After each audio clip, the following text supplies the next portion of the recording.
buy a home, take a mortgage, pay it off. That's what we were taught. My next guest is going to show you why that's the wrong thing to do. And he wrote a great book.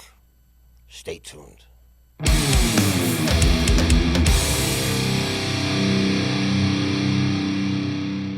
What's shaking, everybody?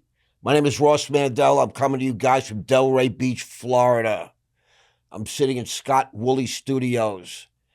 I have a treat for you all today. One of my favorite guests. He's back. He's a boy from Toronto. He's got a magnificent wife, Sophie. And he has just written a second book called Your Home Is Not an Asset. It's been written for you. It's not 500 pages of him, trying to impress everybody. This is a real, honest discussion about your finances. So pay attention, because your home is not an asset. I want to welcome you, John. It's great to see you, bro. Great to see you, Ross. Thanks for having me back. I don't do this for everybody. I want you to know that. I feel honored. It's the second time on. You should be. Listen. Second time, second book. And yes, and it's I love it. It's so great because it's one of the most misunderstood. Literally, people have been sold this for years and years and years. And it's sort of like the American dream. Yeah. The American dream is designed to enrich banks. Buy a home, settle down, get well, a you're really family. borrowing the home from the bank. And True. They're paying you. You're paying for it twice. Correct. Sometimes more. Tell us why you wrote the book. Why I wrote the book? I wrote the book because in my 27-year career as a financial advisor and a former Bay Street boy, I have seen families lose their homes because they followed the bank's advice. Yeah, exactly. In America, what would you say is the number one cause for someone losing their home? Employment. Due to what? Medical. And I love illness. that. Yeah. And I hate illness. to say it, but you're right. Right? Mm-hmm. You get a stroke. Heart attack. You can't work for 6 months or a year. Well, maybe forever, Maybe forever, right? So let's take a family together. Let's talk about the Wilsons family. So they did everything right. The bank told them, you should make extra mortgage payments, right? You're going to save interest. Right. Big lie. Big lie. Okay.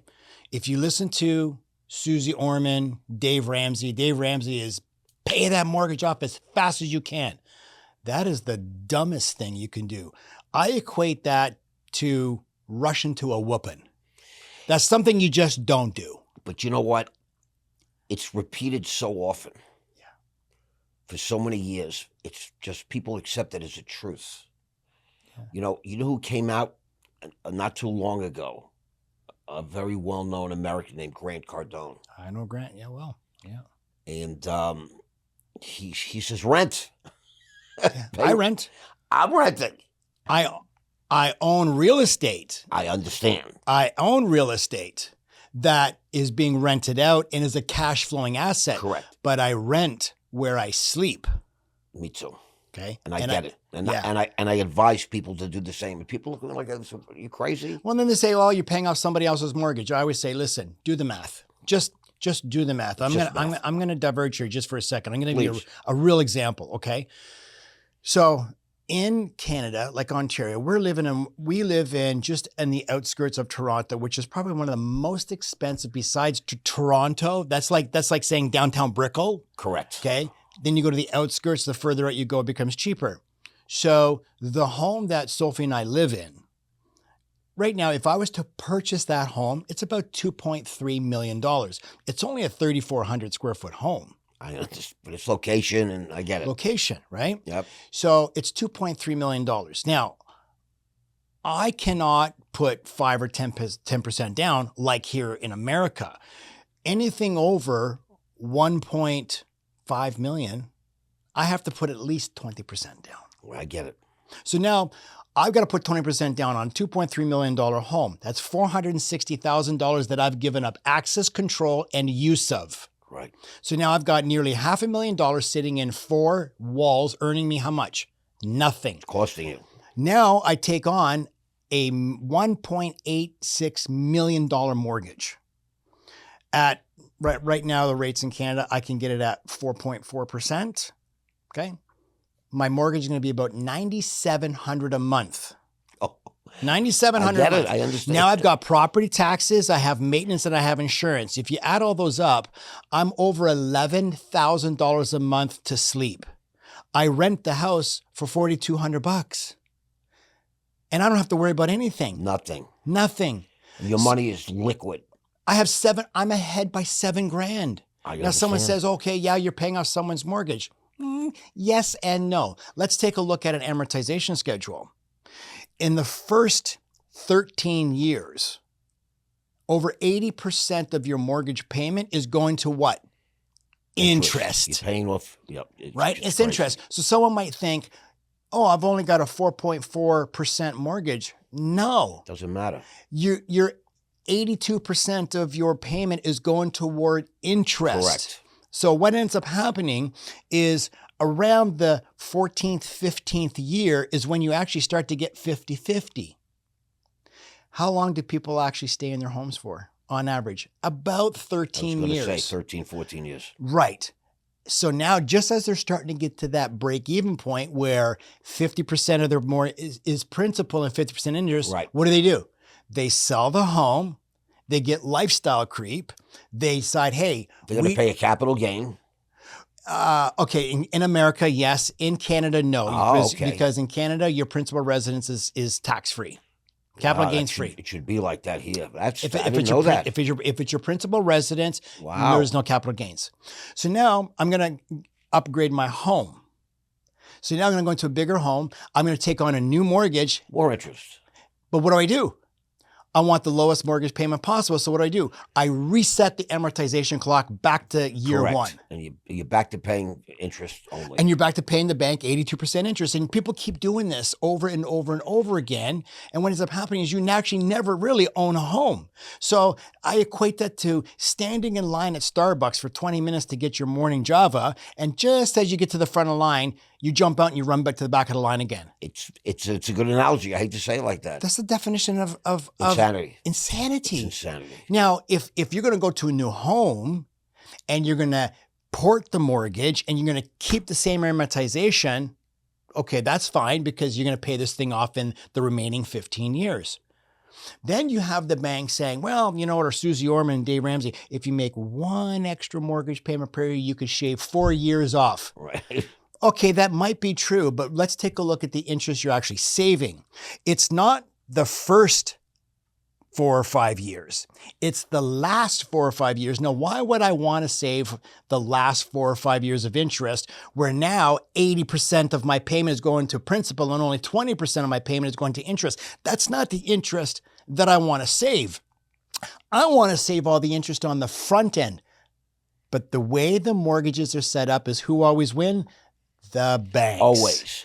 It's front loaded and they get paid first. So while you may have shortened the amount of payments you make, you might shave 4 or 5 years off of payments.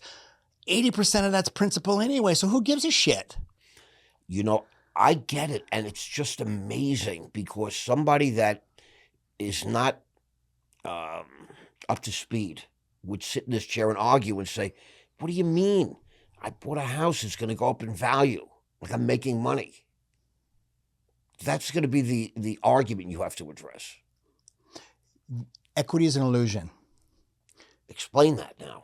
So let's go back. We're going to talk about the Wilsons. Mr. Wilson got a stroke. Okay. They have lots of, they've done everything right. They've made extra mortgage payments on their home. Yep. Okay. Let's see, for the last 5 years, they made extra more and they created, let's say, $150,000 of additional equity. Mr. Wilson got a stroke. Now he's got no income. They need to find income someplace. So he says, hey, you know, we've been doing everything right. We've built up all this equity in a home. Let's go to the bank. Let's refinance. Let's get some of that equity. It's our money. Correct. Right? Mrs. Wilson goes to the bank And the bank says, oh, I'm sorry, you don't qualify. We cannot help you. Why not? We've done what you said. We made all these extra mortgage payments. We created all this equity. It's our money in there. Yeah, well, technically it's not your money. Because you don't meet our bank policies and you don't qualify with your income, because now instead of having two incomes, you have one income. Of course. I'm sorry, your debt servicing ratios, you just don't qualify. We can no longer help you. So while you've done everything right for all these years and you thought you're being diligent, 3 or 4 months later, you end up forced to sell your home because either you don't sell it or the bank's going to come in and repossess it. Now let's take a look at the Andersons. The Andersons, they did not follow the bank's advice. Instead of taking that money and putting it into 4 walls that they couldn't access without bank permission, they decided to put that money into either their Roth IRA, their 401k. You have that in Canada? We have what's called a TFSA, a tax-free savings account. And the equivalent of a 401k is the RSP, the Registered Retirement Savings Plan, which I'm not a big fan of because I don't like making government my partner. But the TFSA, I'm a massive proponent of it. Anything that you can put into that's going to be tax-free, grow it tax-free and access it tax-free. Correct. I'm a huge advocate for. Also, permanent whole life insurance. Permanent whole life insurance builds cash value. Correct. I don't need bank permission to go and get a policy loan. It's a no questions asked.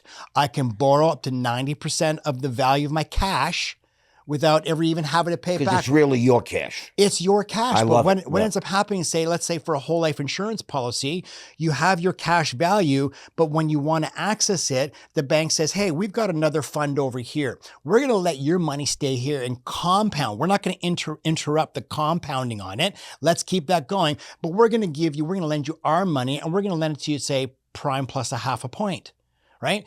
And we'll let you decide how you want to structure paying it back. And if you never pay us back, that's okay too, because we're going to take it off the death benefit when you eventually die. Get it. So now you've got the Wilsons who were forced to sell their home before the bank repossessed it in several months. And now you're out on the street. And they did what they thought was right, what they've been advised, what they heard their whole lives. Yeah. Then you got the Andersons, who Mr. Anderson also had a stroke, but guess what? He was able to borrow against his whole life insurance policy, or he was able to access cash sitting inside his Roth IRA.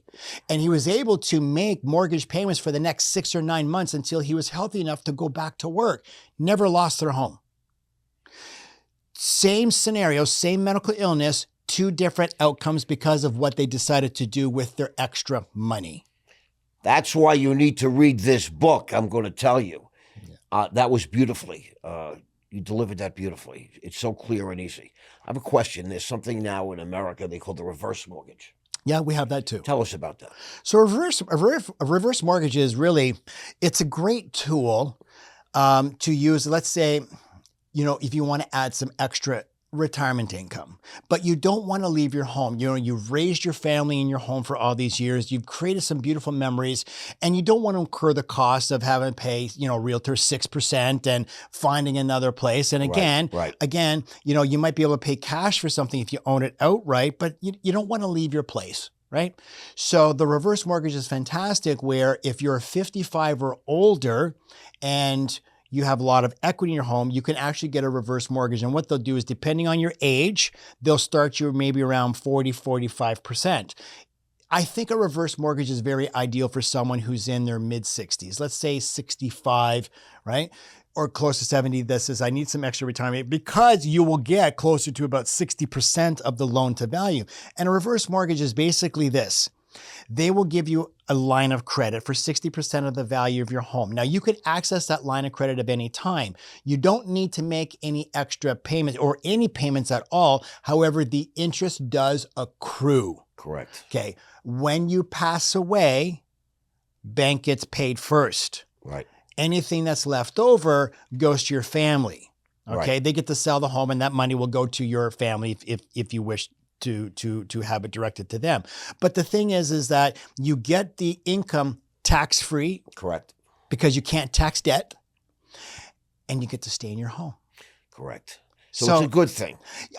It's a good thing. I would say it would be Relatively a last resort. Correct. When you've exhausted your 401k, you've exhausted your IRA, you've exhausted your Roth IRA, maybe your SEP, and you've exhausted all your policy loans on your whole life insurance policy, you need some income. That would be a last resort. Because you're basically enjoying a little extra money. Absolutely. And your family, unfortunately, it comes off the death benefit, correct? Yeah, let's say you're diagnosed, God forbid, you're diagnosed with, an illness and, you've got 24 months left to live. And you say, you know what? I want to take my family on a world cruise. I want to go out with a bang. I want to create memories. I'm going to take a reverse mortgage and I'm going to do this. I don't care. Hey, listen, I don't care if my kids get the house, but let me access some of this equity in my home. Let's enjoy the money while I'm alive. Yeah, let's create some memories for our family. Let me access the equity because there's only really two ways to access equity in a home. You either sell it or you ask the bank's permission. Borrow against it, yep. But there's regulations, there's policies. You have to qualify. I understand all this. I want the audience to understand because. So my advice is, if you've created all this equity in a home, don't wait for an illness or an accident to happen. Correct. Or an unemployment. If you can qualify today for a home equity line of credit, go get it while you can. I always talk about life insurance. Right? I'm a big proponent. I offer it. I include this in all my retirement plans. When's the best time to buy life insurance? When you're young.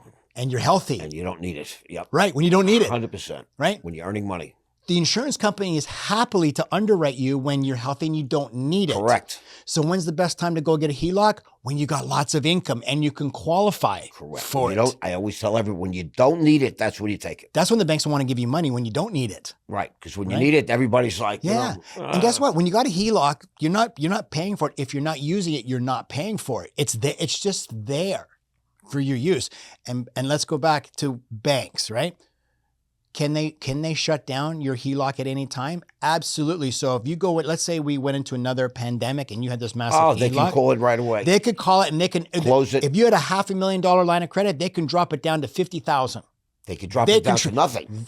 They could take it away. Correct. They control everything. Correct. So take your money. Do not put it inside your home. It is not an asset. Put it outside that gives you access, control, and liquidity. Access to capital is one of the biggest things. If we went back to 2008, Ross. Yep. Okay. I call it the Great Recession. When homes in Florida were being devalued by 50%, homes in Las Vegas, Nevada were being decimated by 50%. Even more. Who made out the best? The people who had access to what? Capital. Cash is king. Yes. CIF. You get it. Cash and fist, baby. Access to capital, because they were able to now pick up these homes at 50 cents or 40 cents on the dollar. What are they worth now? Probably triple. Now, who knows? In Florida, what are you kidding me? Nevada, yeah. Crazy. Yeah. So you always want to have something that gives you access, control, and liquidity, use. See, I'm a big proponent of liquidity. Yeah. That's why when I was a young man and I was deciding what to do with my life, everybody's like, real estate. I lived in New York City. Yeah. It was crazy. My first apartment I bought for $62,500. The day I closed, it was worth $100 because I got a good price. And it was an inside buyer from a rental that went co-op. But I was thinking about real estate because that seemed to be where, it's a solid thing. But then I discovered the stock market. Mm-hmm. What do you mean? You mean I can make a deal today, which is, let's say, June 12th, and I get paid by July 15th? You don't hold my money? It's not from closing to closing? Really? I can put in $1 million today and take it out on Monday. I don't have to ask anybody. Yeah. So that's why I discovered the stock market, because I agree. I believe liquidity. An asset, it's a great word. But if you don't have real access to it, but let's define what is an asset. Well, that's why let me redirect this for 1 second. Yeah. So I have a 26-year-old daughter. She has good income. She's solid, very successful. She's been saving her money, and she's done very well. What would you advise a 26-year-old that has six figures, that rents? Stay in a rental? Yeah. And buy property that kicks off income. Kicks off income. Talk about this for a minute. This is really now. Yeah. We're redirecting an entire generation of tens of billions of people that have been sold this quote unquote American dream. I don't know if it's a Canadian dream too, but this is make the banks rich. You're absolutely right. It enriches the financial institutions. Correct. Okay. Every product, every financial product, it's not for you. It's for them. But people don't get it. Listen. I can break this down very easily. Go into any major city in the U.S. I don't care what city. You could go into the smallest little town in Oklahoma, okay? Yep. Or Wisconsin. Look for the tallest, most beautiful buildings. Who are they owned by? Banks. Of course. Insurance companies. The bank. Some pharmaceutical companies. Right. They always get paid first. They're the ones that make the money, right? Glaxo. Right. So Aetna. Yeah. So I would say for your daughter, she's renting right now. Take the money and go buy a commercial property. Correct. Go buy a multifamily unit. Buy something. S&P index funds. Yeah, but if still making some real money this last couple of years. Yeah. Money. So the S&P, I would say over the last 40 years has averaged 9.7%. Right. But don't confuse average with actual returns. I understand that. I know you would understand that, but a lot of people listening don't understand. Explain that to them. Okay, so people will look at it and say, well, I could put my money into an S&P and I can get 9.7%. Yes, if you kept it there and held it and didn't sell. Right. When it went down, but most people don't have that. They're not trained. The discipline. They react on emotion. Okay, yep, I get it. But let's take the average is 9.7 over the last 40 years. It's not 9.7 per year. Average does not mean actual. Why? Because of this thing called sequence of returns. Okay, explain that. So, if I bought a stock for $100 and it went down 50% the next day. It doesn't have to go up 50% for me to get back to 100 because if I'm at 100, I lost 50%, I'm at $50 now. Right. If it went up 50%, it only went up to 75. Correct. I'm still in the hole. But if you look at the 2-day average, it's zero. It went down 50, went up 50. So the average is zero. But my actual return is I'm down 25%. $25, that's correct. Right? So actual does not equal average. There's a lot of games that are misquoted. Yes. The language in the financial world, things that we were sort of taught and trained to say and do. Yeah, and you take a look at a lot of mutual fund prospectuses, and they will quote 5-year average. Correct. Whatever's convenient. Whatever makes their bottom line look good. Correct. But if you always read the small fine print, it'll say average is not, these are not actual returns. It's the average. It literally says that. And you have to have a microscope. Yes. You know what I'm saying? For real. I mean, it's so crazy. So what are you recommending for the young people? Recommending that they continue to rent? Yeah, listen, if you're living at home and you're looking for, still live with your folks.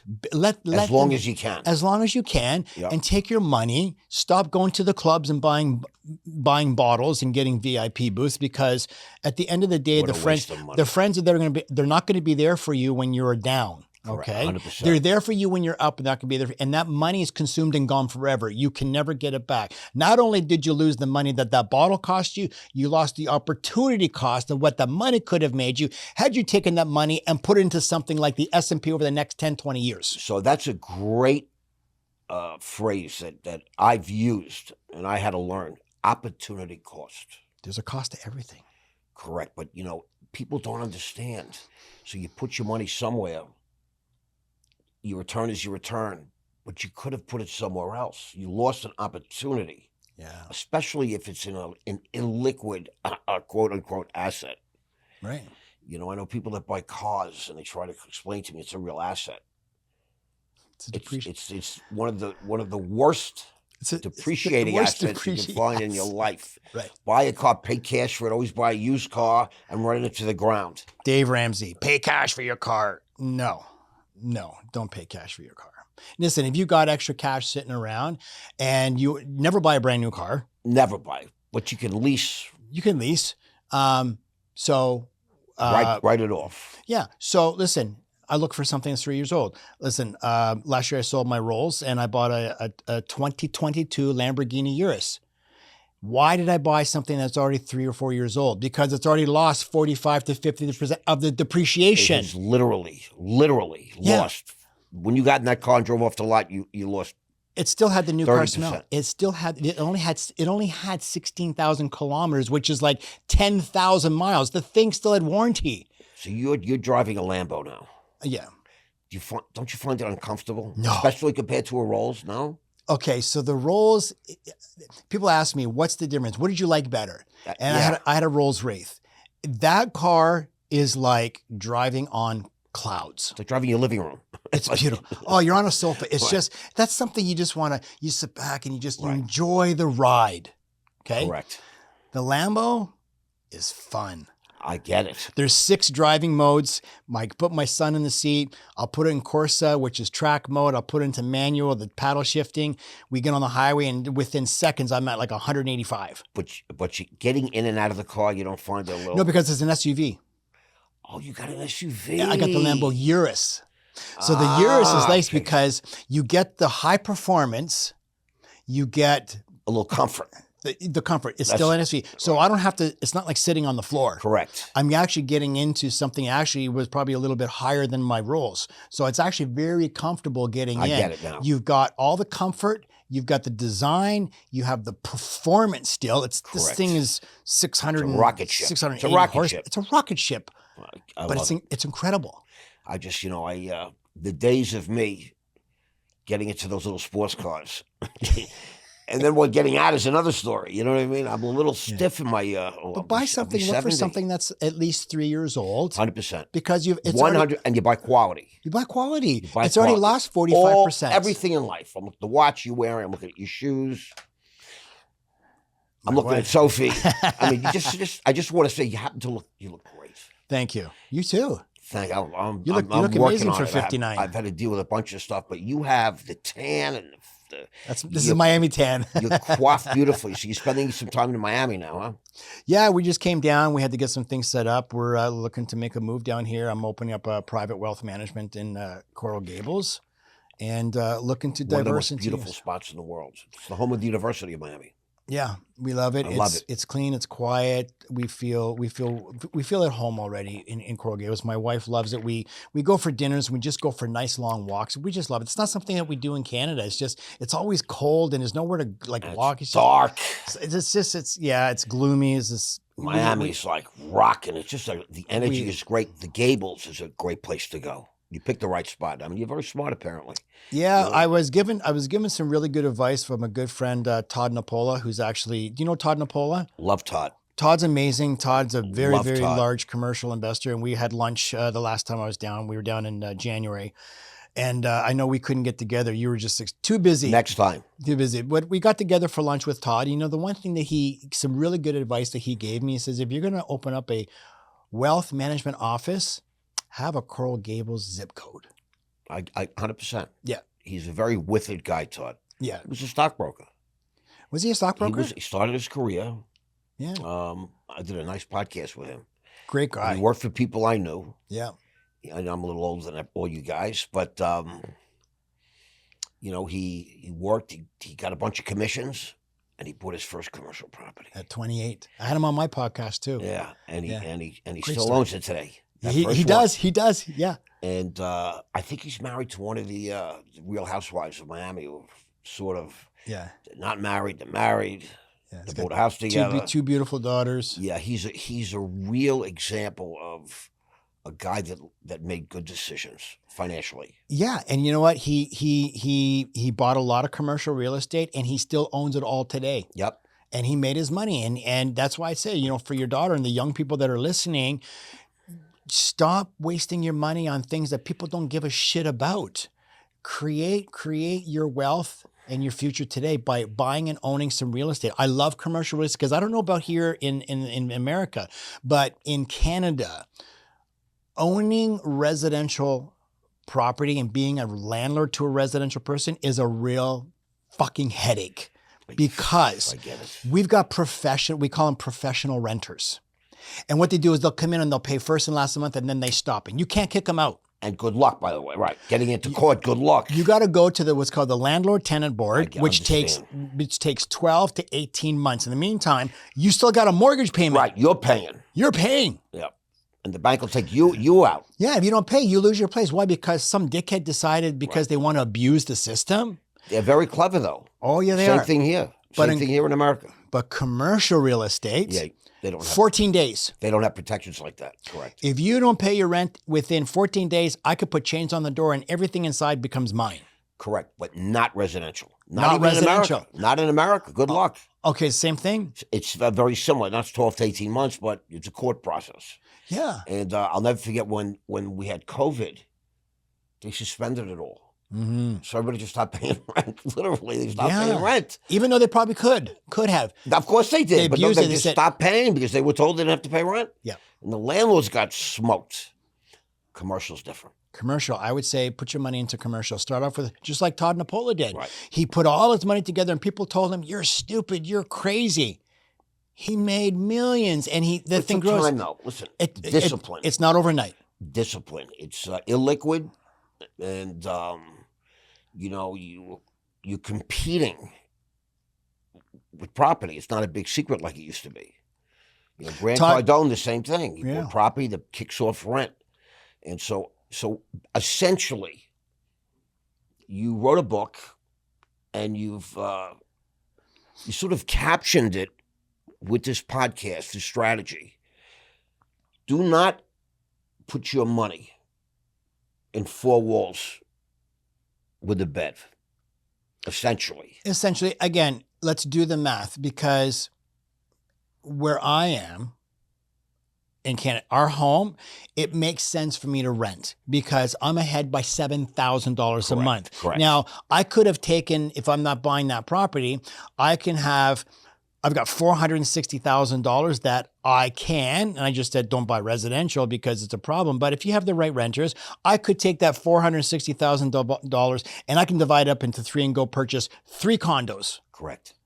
Now I get mortgages on all of them and I can rent those out and have it cash flowing. Okay? Correct. So now I can have three properties that are cash flowing and paying for itself, or I can put it into a commercial property. Now, the other thing is let's take a look at when I was looking at, say, if you're in Texas, or I was looking at some places in Doral. I was looking at a home because we're planning on moving down here. Correct. I was looking at a home to rent. It was like a 2,500 or 3,000 square foot home, and it was $5,000 a month. That's not so bad. Okay. I can buy that home for $950, but here I can put 10% down. Correct. So I'm only out $95,000. Put down 3% if you want. You can, but let's assume I put 10% down. Mm-hmm. I worked it out. My mortgage payment was actually $300 cheaper than it would have cost me to rent. So now it kind of makes sense. But yeah, you got property taxes and whatnot. But let's say I would just do the math. I'm not saying don't own a home where you sleep. Do the math. And if you do own a home, for God's sake, do not make extra mortgage payments. If you have extra money, put it someplace that's going to give you access, control, and use of the money when shit hits the fan. And I say, at some point it will. Either an illness, an injury, an unemployment, another pandemic that they created, and now you're out, and then, hey, banks still want to get paid. Life happens. And then if you lose your home, you lose what? Your credit too. Everything. Fucks up your credit. Everything. So at least if you have access to something. Somebody might say to you, I have some money. Yeah. Would you recommend I pay cash for my home? Never. I agree. I just said you can't access it without bank permission. I agree. And it's all your money. Yeah. Your money. And by the way, in America, I don't know about this in Canada, and it's a big topic right now in Florida, property tax. Yeah, I know Ron DeSantis is trying to. Even if you own your home, you got to pay tax to the government. And if you don't, they can take the house away. So it's never really your home. But I heard Ron DeSantis is trying to but it's only if you own your home outright. He's trying to waive that. Correct. Waive it. If you outright. And if you're homesteaded. It's a whole bunch of different things. But I think it's great. And in places like some of these blue states that the Democrats run, like in New York, in Illinois, in California, the property taxes, they just come up with numbers. And that's it. You got to pay 30 grand a year. It's crazy. In New York City, I lived in Trump Tower. Yeah. We had a maintenance of, I think, $4,000 a month and taxes. 4,000. Maintenance, just money burned. Yeah. And but what was worse was the property tax was like 34, 35,000. That's insane. On top of that, I'll never forget, we were paying like 10. We owned the apartment, and we were still paying $9 grand a month to nobody. What a waste, right? Yeah. We had a lot of fun. We had a great time, but it's a waste. Yeah. And if you're young and you're looking to build your wealth, I'm in a different place in life now. I agree. I say you keep your money in liquid assets where you don't need permission. Yeah. I get that. So your home is not an asset. It's a great title, by the way. And it's creating wealth through liquidity, not equity, because like I said, equity is an illusion. You can't swipe your equity if you need groceries because you have a loss of income. If you got an illness or injury and you need hospital attention and you have no money, you can't go, oh yeah, I got $500,000 of equity in my home. Let me swipe that card. They're like, that just doesn't exist. Whole life insurance.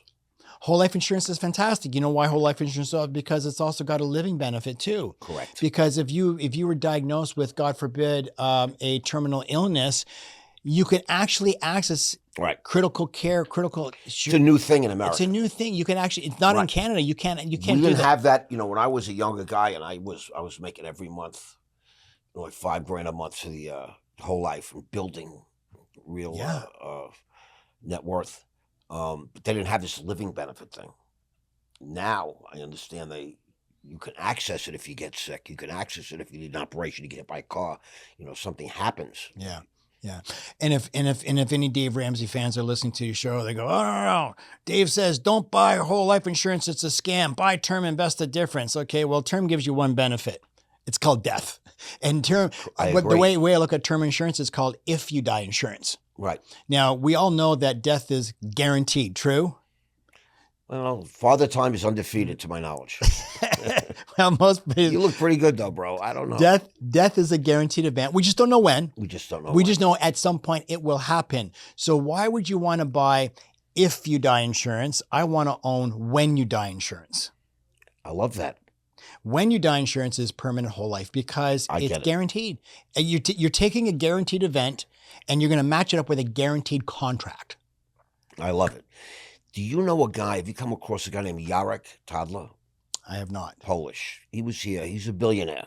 Okay. He approached me when I first started this journey of podcasting and social media, etc. And he invited me to his home. He has a studio in his home.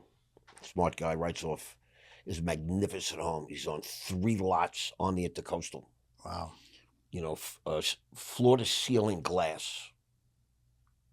Big yacht in the back. You're sitting there, you're looking at the Intercoastal. It's like, when I say floor to ceiling, I'm talking like 40 feet. Wow.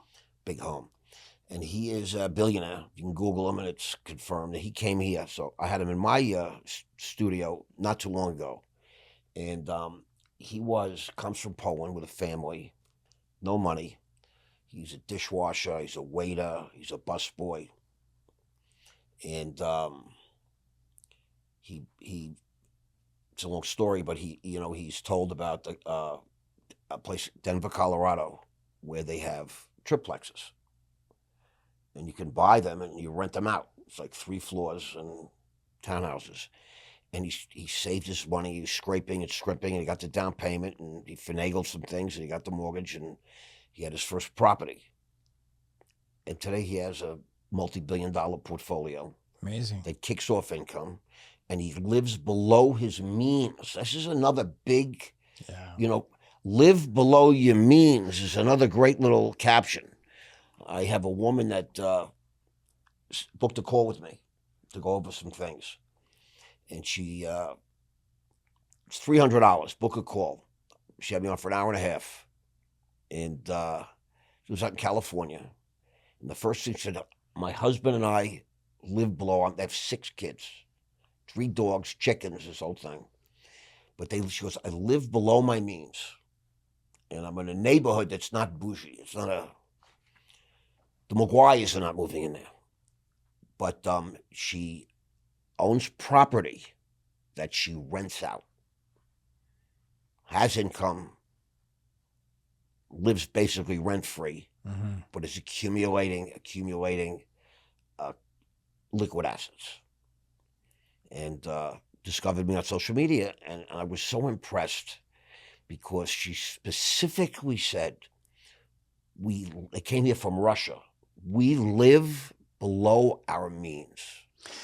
And that's a powerful line. Yeah, a lot of people don't understand what means is. I like to change that word and say live below your income.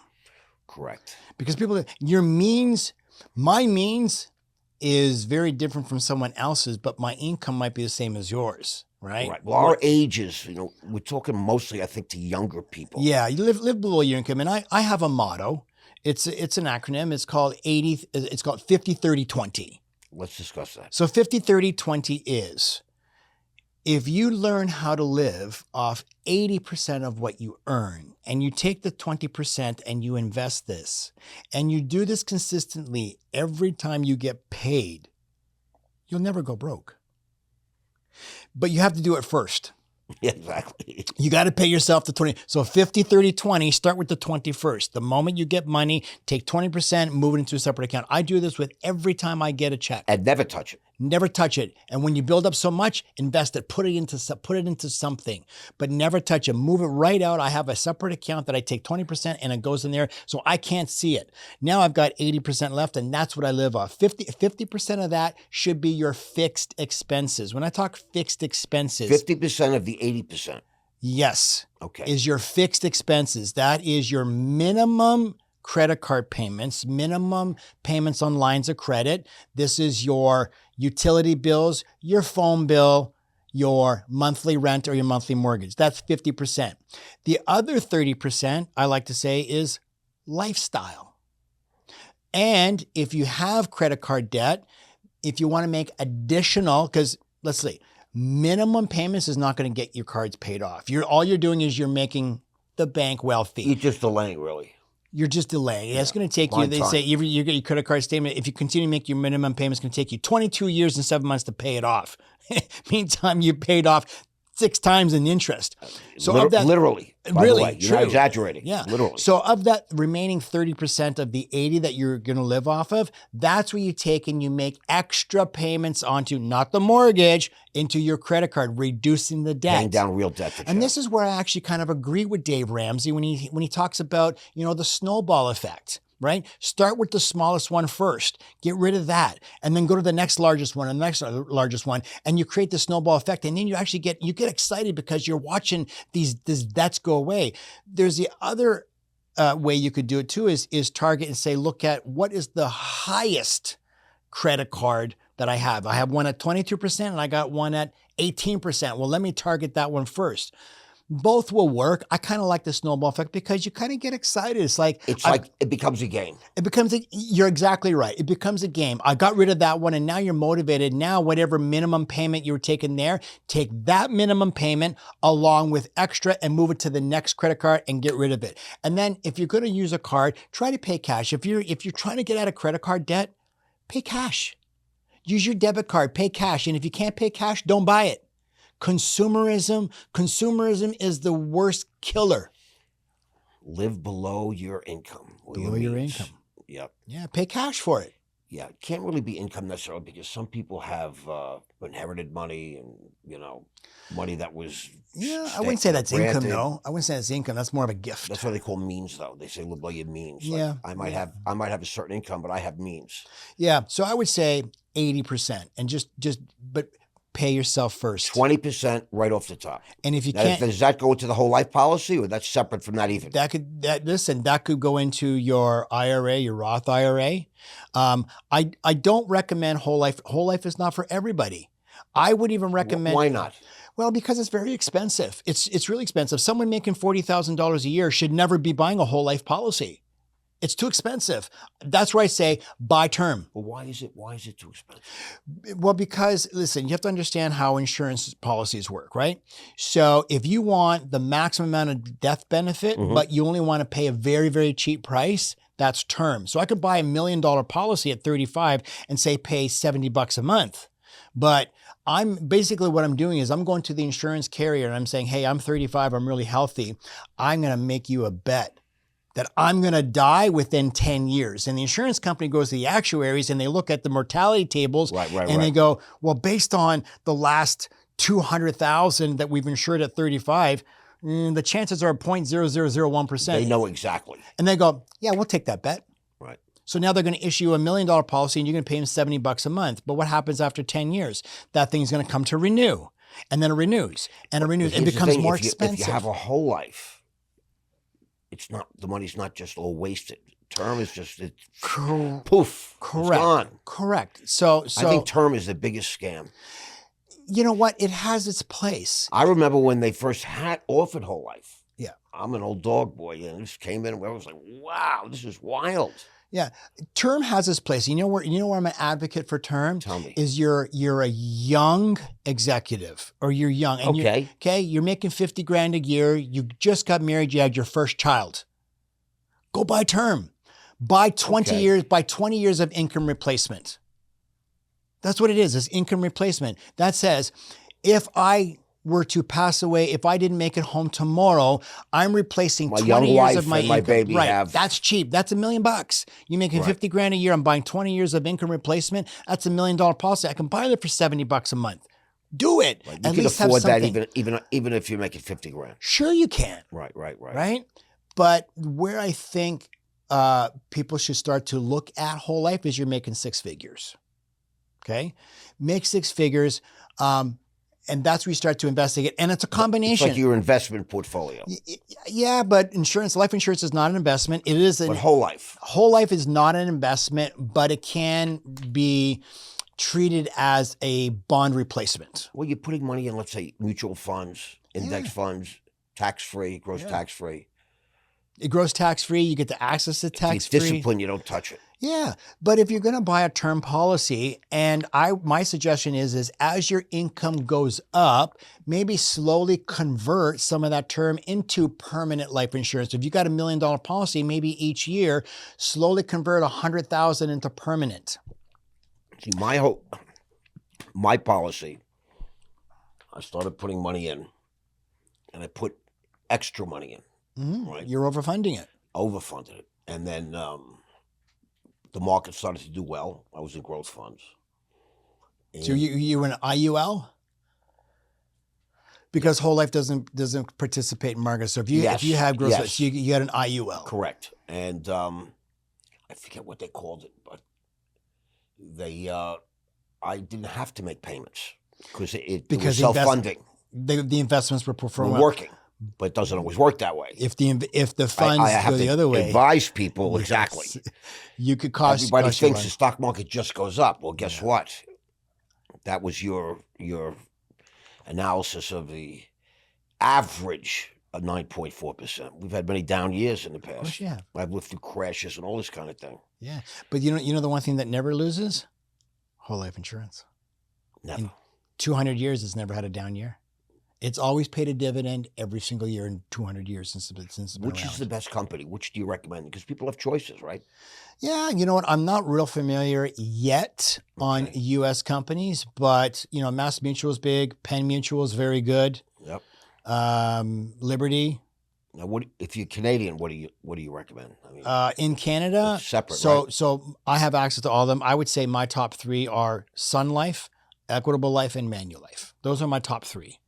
They've been around for Sun Life has been around for over 150 years. Over 100 years, yeah. Yeah. If you're gonna, I know all three that you just mentioned. Yeah. So if you're going to look at an insurance carrier, the one thing that I would say is look for a carrier that's been around for at least 100 years and has paid a dividend every single year. I get it.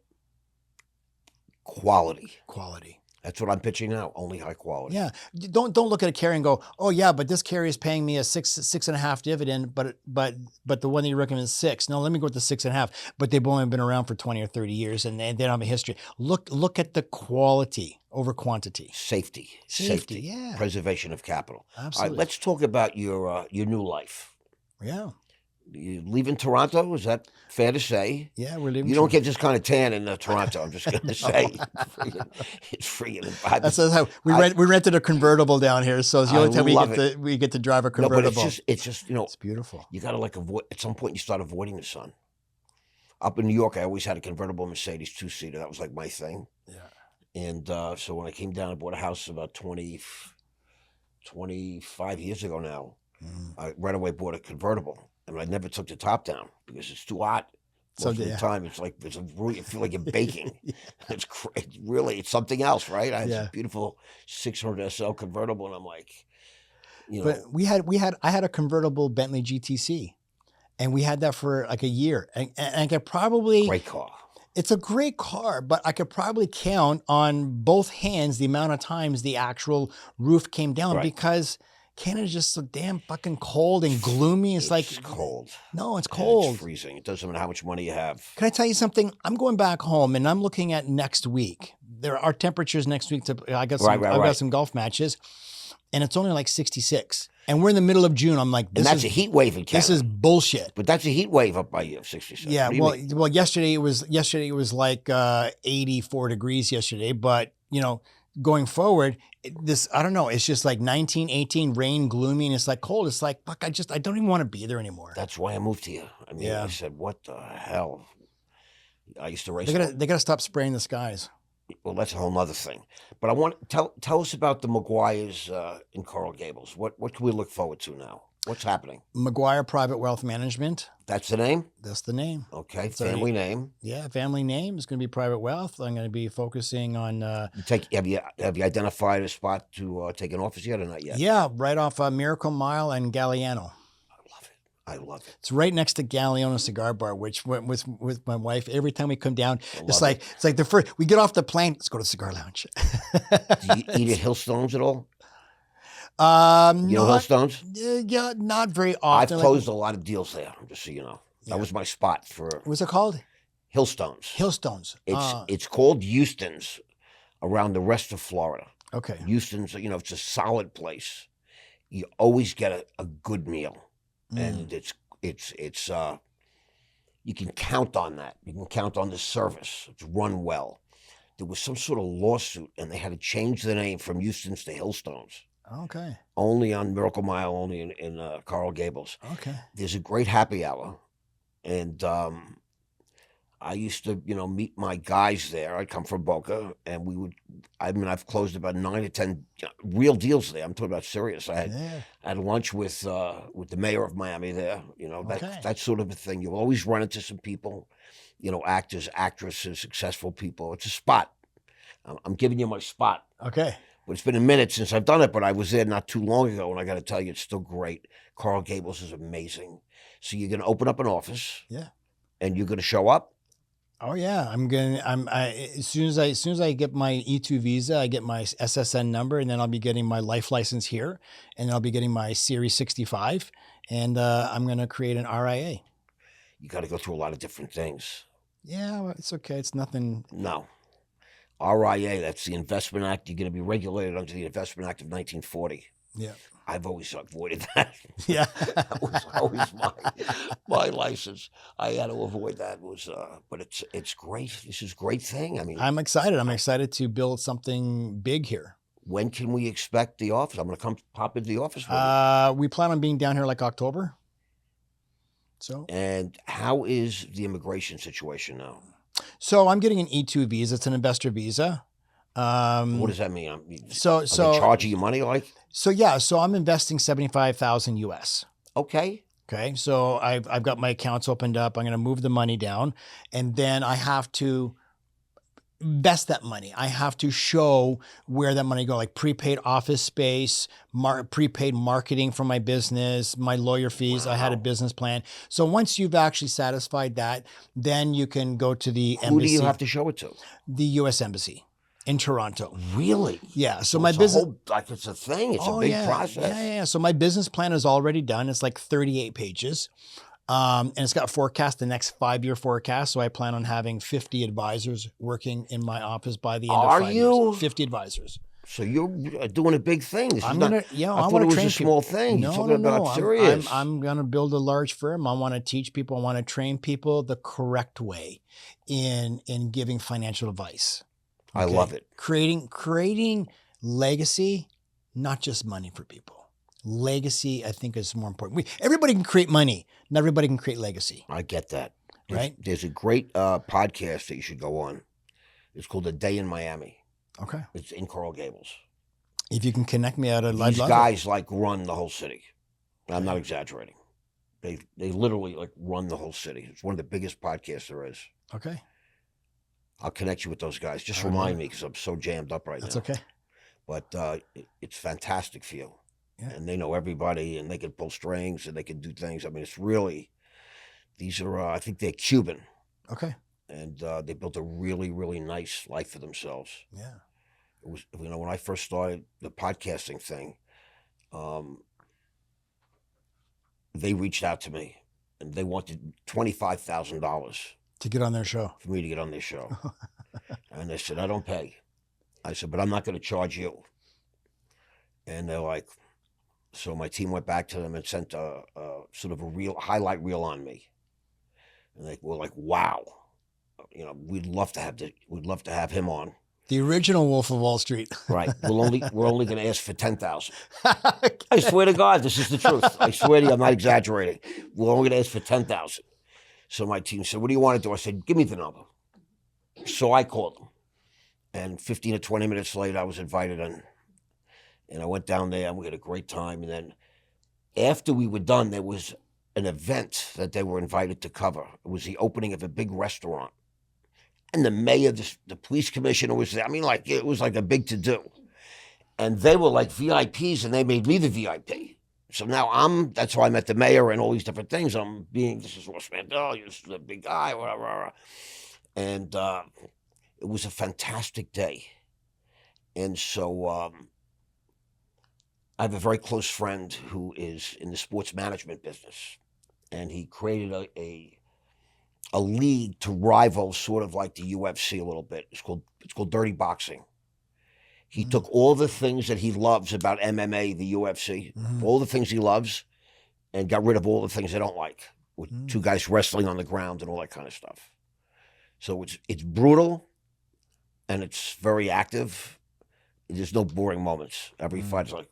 Is this bare-fisted? Well, they use gloves, but they have, because he loves bare knuckle too. Yeah. But they're very light gloves. Okay. Half of the UFC. So you see blood and guts and all this gore and action. So my friend, I actually set up this company for this guy 20 years ago. He's a mentee. Just happened to be like that. And before I went away, did time and all that. And so I go VIP all the time. And the Tate brothers were there and a lot of very famous people sit right on the cage. And I always run into these guys from the day in Miami.